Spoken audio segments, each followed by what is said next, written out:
மேட்ரிமோனியால் தலைகீழாக மாறிய பெண்ணின் வாழ்க்கை. ஒரு சிறிய பொய்யால் பிரிந்த இரு குடும்பங்கள். மேட்ரிமோனி பரிதாபங்கள். இந்த சம்பவத்துல நடந்தது என்ன வாங்க பார்க்கலாம்.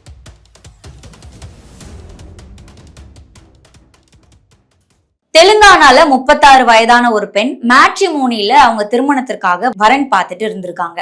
அப்ப 27 வயதான ஒரு ஆண் நபருடைய ப்ரொஃபைல் பார்க்கும்போது இவங்களுக்கு பிடிச்சிருக்கு.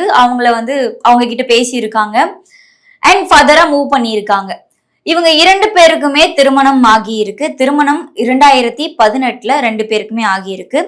முறைப்படி ஜாதகம்ல இருந்து எல்லாமே பார்த்து இவங்க ஃபேமிலி அஸ்ட்ராலஜர் ஓகே சொன்னதுக்கு அப்புறம் தான் இந்த பெண் வீட்டுல இருந்து இந்த திருமணத்திற்கு ஓகே பண்ணியிருக்காங்க. திருமணமும் நல்லபடியா நடந்து முடிஞ்சிருச்சுங்க. 2018 இந்த திருமணம் முடிஞ்சது. பிறகு ரொம்ப நாளாவே ப்ராப்பரா ரிஜிஸ்டர் பண்ணாம மேரேஜ் அப்படியே வச்சிருந்திருக்காங்க. ஒரு நாள் மனைவி என்ன சொல்லியிருக்காங்க, இந்த மாதிரி நம்ம ப்ராப்பரா ரிஜிஸ்டர் பண்ணல, முதல்ல மேரேஜை ரிஜிஸ்டர் பண்ணணும், ஏன்னா ரேஷன் கார்டு அது நமக்குன்னு எல்லாம் வாங்கணும் இல்லையா, அதனால ரிஜிஸ்டர் பண்ணவங்க வாங்க ஹைதராபாத் போலாம் அப்படின்னு கூப்பிட்டுருக்காங்க. கணவன் மனைவி 2 பேருமே ஹைதராபாத் போயிருக்காங்க ரிஜிஸ்டர் ஆபீஸ்ல. அங்க ரிஜிஸ்டர் மனைவினுடைய வயசு அதெல்லாம் கேட்டு ரிஜிஸ்டர் பண்ணியிருக்காரு. பிறகு கணவனுடைய வயசு எல்லாம் கேட்கணும்ல, உங்க வயசு சொல்லுங்க, PAN card, Aadhaar card, birth certificate எல்லாம் கொடுங்க அப்படின்னு கேட்கும் போதுதான் இங்க கணவனுக்கு ஒரு நடுக்கம் வருது.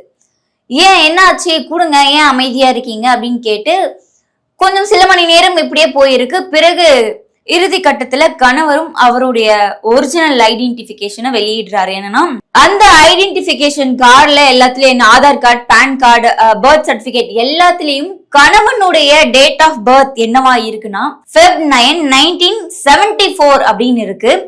கணவனும் சொல்றாரு என் டேட் ஆஃப் பர்த் Feb 9, 1974 அப்படின்னு சொல்றாரு. இதை கேட்ட மனைவிக்கு ஒரே ஷாக்கு.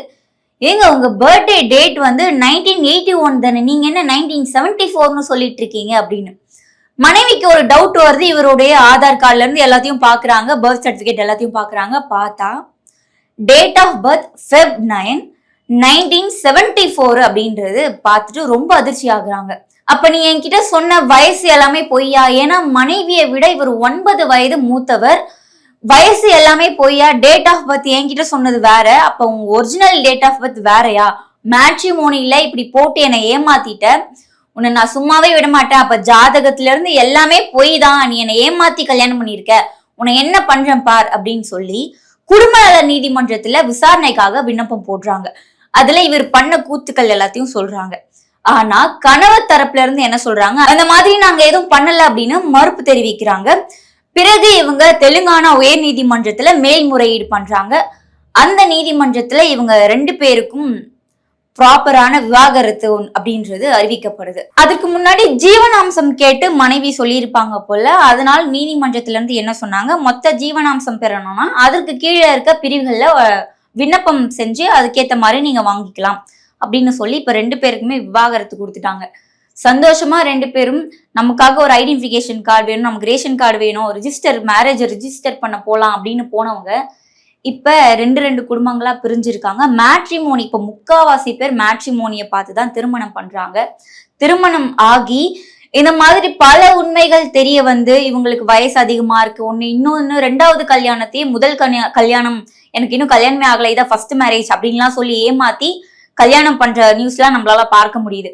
அதனால யாராவது மேட்ரிமோனி மூலமா திருமணம் பண்றாங்க உங்க சைட்ல அப்படின்னா ப்ராப்பரா எதுவா இருந்தாலும் விசாரிச்சு இந்த மாதிரி ஐடென்டிபிகேஷன் கார்டு எல்லாமே பார்த்து அக்கம் பக்கத்துல கேட்டு எல்லாமே ப்ராப்பரா பண்ணதற்கு அப்புறம் திருமணம் அப்படின்றத நம்ம பண்றது நல்லது. அது யார் யார் பண்றாங்களோ அவங்கவுங்களுக்கு அது நல்லதா இருக்கும். ஏன்னா எல்லாருமே ஏமாத்தக்கூடிய காலகட்டமா இந்த காலகட்டங்கள் இருக்கு. அப்படின்ற பட்சத்துல நம்ம யாரையுமே நம்ப முடியாது. அதுவும் திருமணம்ன்றது கடைசி வரைக்கும் கூட இருக்க போறது அப்படின்ற ஒரே காரணத்துக்காக அதை பண்ணும்போது ஒரு தடவைக்கு 1000 தடவை யோசிச்சு நிதானமா பண்றது ரொம்ப நல்லது. இது போன்ற செய்திகளை பற்றி உடனுக்குடன் தெரிந்து கொள்ள மெட்ராஸ் டவுன் பஸ் சேனலுடன் இணைந்திருங்கள். நன்றி. மேட்ரிமோனியால் தலைகீழாக மாறிய பெண்ணின் வாழ்க்கை.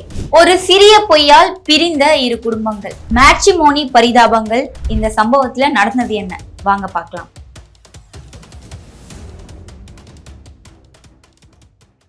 தெலுங்கானால 36 வயதான ஒரு பெண் மேட்ரிமோனியில அவங்க திருமணத்திற்காக வரன் பார்த்துட்டு இருந்திருக்காங்க. அப்ப 27 வயதான ஒரு ஆண் நபருடைய ப்ரொஃபைல் பார்க்கும்போது இவங்களுக்கு பிடிச்சிருக்கு, அவங்கள வந்து அவங்க கிட்ட பேசியிருக்காங்க அண்ட் ஃபர்தரா மூவ் பண்ணியிருக்காங்க. இவங்க 2 பேருக்குமே திருமணம் ஆகியிருக்கு. திருமணம் 2018ல 2 பேருக்குமே ஆகியிருக்கு. முறைப்படி ஜாதகம்ல இருந்து எல்லாமே பார்த்து இவங்க ஃபேமிலி அஸ்ட்ராலஜர் ஓகே சொன்னதுக்கு அப்புறம் தான் இந்த பெண் வீட்ல இருந்து இந்த திருமணத்திற்கு ஓகே பண்ணியிருக்காங்க. திருமணமும் நல்லபடியா நடந்து முடிஞ்சிருச்சுங்க. 2018ல இந்த திருமணம் முடிஞ்சது. பிறகு ரொம்ப நாளாவே ப்ராப்பரா ரிஜிஸ்டர் பண்ணாம மேரேஜ் அப்படியே வச்சிருந்திருக்காங்க. ஒரு நாள் மனைவி என்ன சொல்லியிருக்காங்க, இந்த மாதிரி நம்ம ப்ராப்பரா ரிஜிஸ்டர் பண்ணல, முதல்ல மேரேஜை ரிஜிஸ்டர் பண்ணணும், ஏன்னா ரேஷன் கார்டு அது நமக்குன்னு எல்லாம் வாங்கணும் இல்லையா, அதனால ரிஜிஸ்டர் பண்ணவங்க வாங்க ஹைதராபாத் போலாம் அப்படின்னு கூப்பிட்டுருக்காங்க. கணவன் மனைவி 2 பேருமே ஹைதராபாத் போயிருக்காங்க ரிஜிஸ்டர் ஆபீஸ்ல. அங்க ரிஜிஸ்டர் வந்து மனைவியினுடைய வயசு அதெல்லாம் கேட்டு ரிஜிஸ்டர் பண்ணியிருக்காரு. பிறகு கணவனுடைய வயசு எல்லாம் கேட்கணும்ல, உங்க வயசு சொல்லுங்க, PAN card, Aadhaar card, birth certificate எல்லாம் கொடுங்க அப்படின்னு கேட்கும் போதுதான் இங்க கணவனுக்கு ஒரு நடுக்கம் வருது. ஏன் என்ன ஆச்சு, கொடுங்க, ஏன் அமைதியா இருக்கீங்க அப்படின்னு கேட்டு கொஞ்சம் சில மணி நேரம் இப்படியே போயிருக்கு. பிறகு இறுதி கட்டத்துல கணவரும் அவருடைய ஒரிஜினல் ஐடென்டிபிகேஷனை வெளியிடுறாரு. என்னன்னா அந்த ஐடென்டிபிகேஷன் கார்டுல எல்லாத்துலயும் என்ன Aadhaar card, PAN card, birth certificate எல்லாத்துலயும் கணவனுடைய டேட் ஆஃப் பர்த் என்னவா இருக்குன்னா Feb 9, 1974 அப்படின்னு இருக்கு.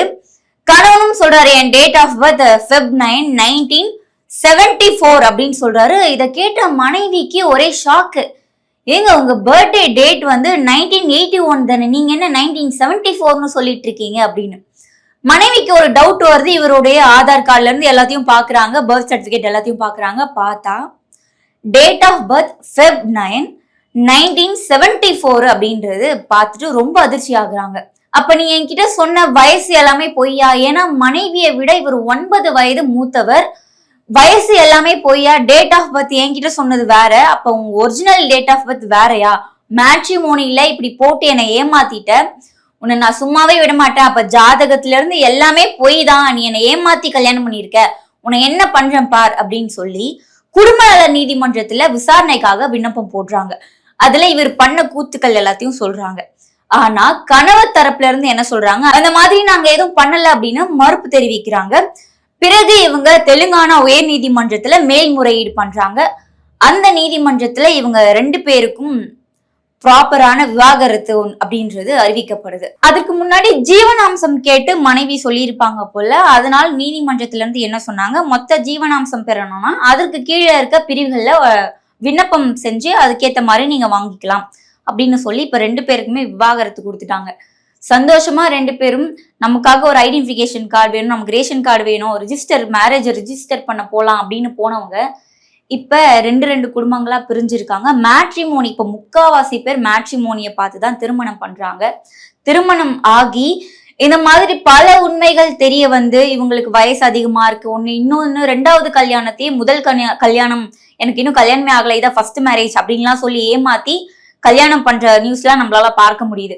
அதனால யாராவது மேட்ரிமோனி மூலமா திருமணம் பண்றாங்க உங்க சைட்ல அப்படின்னா ப்ராப்பரா எதுவா இருந்தாலும் விசாரிச்சு இந்த மாதிரி ஐடென்டிபிகேஷன் கார்டு எல்லாமே பார்த்து அக்கம் பக்கத்துல கேட்டு எல்லாமே ப்ராப்பரா பண்ணதற்கு அப்புறம் திருமணம் அப்படின்றத நம்ம பண்றது நல்லது. அது வந்து யார் யார் பண்றாங்களோ அவங்கவுங்களுக்கு அது நல்லதா இருக்கும். ஏன்னா எல்லாருமே ஏமாத்தக்கூடிய காலகட்டமா இந்த காலகட்டங்கள் இருக்கு. அப்படின்ற பட்சத்துல நம்ம யாரையுமே நம்ப முடியாது. அதுவும் திருமணம்ன்றது கடைசி வரைக்கும் கூட இருக்க போறது அப்படின்ற ஒரே காரணத்துக்காக அதை பண்ணும்போது ஒரு தடவைக்கு 1000 தடவை யோசிச்சு நிதானமா பண்றது ரொம்ப நல்லது. இது போன்ற செய்திகளை பற்றி உடனுக்குடன் தெரிந்து கொள்ள மெட்ராஸ் டவுன் பஸ் சேனலுடன் இணைந்திருங்கள். நன்றி.